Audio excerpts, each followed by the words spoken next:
just maybe three things, or maybe for each audience. So we've talked a lot about the issues and the challenges that we're facing.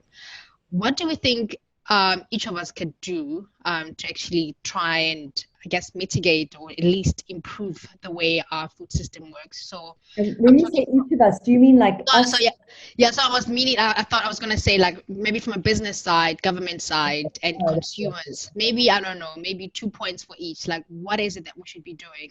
And I know it's a lot. We've covered a lot of issues, and I know there's various limitations as to what can be done. But what do you think would be like the quick, easy wins that governments, companies, retailers, and consumers can make to actually try and flip it around?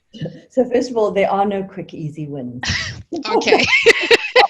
Okay. What do we need to do to revolutionize the system? Yeah. Let's start there.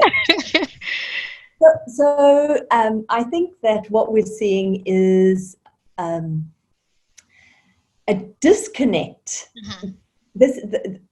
What's happened in the food system is the result is a collective failure, and it's going to take collective action to solve it. So I agree, we need action by government, action by business, action by civil society, academics, farmers, consumers. And maybe that for us, one of the really critical things would be that that government has an integrated food policy. So instead of seeing this to be the agriculture is the responsibility of Department of Agriculture, fisheries is the Department of Fisheries, Department of Health deals with the collapse in public health in South Africa. We're asking for an integrated food policy that connects agriculture and nutrition, because we're really seeing these feedback loops between farmed well and good dietary health. So that would be the first thing. And also, increasingly around the world, we're growing food that is either feed for animals or fuel for cars and planes. And so those things would be factored into an integrated food policy.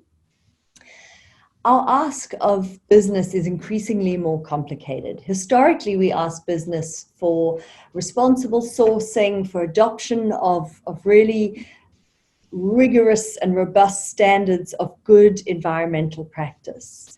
Now, as we increasingly understand the role business has played in the negative, not only in the negative environmental outcomes of the food system, but in the negative health outcomes of the food system, we're asking business to accept a level of accountability that hitherto has been considered impossible by them, but it is so clear that the aggressive marketing of ultra-processed food, of poor diets, has been as a result of unchecked business strategy or operational logic within large food systems. So we're asking them to come to the table with government and civil society to have a very open and honest conversation about how we work together to change that. So that would be our first ask, is accept accountability for the way the system looks, or businesses' role in the way the system looks, and come together even where trust is low. And in South Africa, trust is extremely low between business and government right now. Come together with a willingness to engage in dialogue around solutions. For civil society, I think we're asking for a much louder voice in asking for change. Somewhere along the line, South Africa has lost the quite informed voice that we used to have around food. And I think there was a time when we really demanded more from business. That seems to have gone away. So that would be our ask for civil society, is that we all work together. We agree sort of the three priority areas that we think can be changed and that we want to call for together, and that we do so. And then for consumers, for you and I think we're actually just asking, and it links back to your earlier point about why do people say, we didn't know, but we care. It's because what we look at looks okay, and there's the shelves are full of food, and it looks pretty diverse. We don't know that it's really the product of like 9 crops.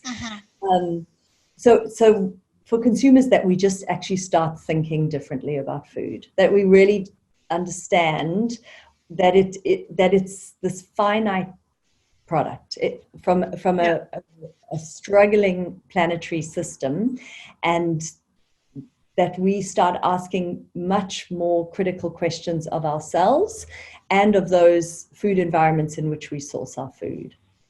And I would guess also taking accountability for our actions in how we buy, how we consume our food, because I think a lot of it as well, what we do in our household could also affect change out there. So, less waste if I buy more, whole butternut than a already cut one, I can somehow shift things a little bit. And that's why I think it's actually just about thinking. It's just about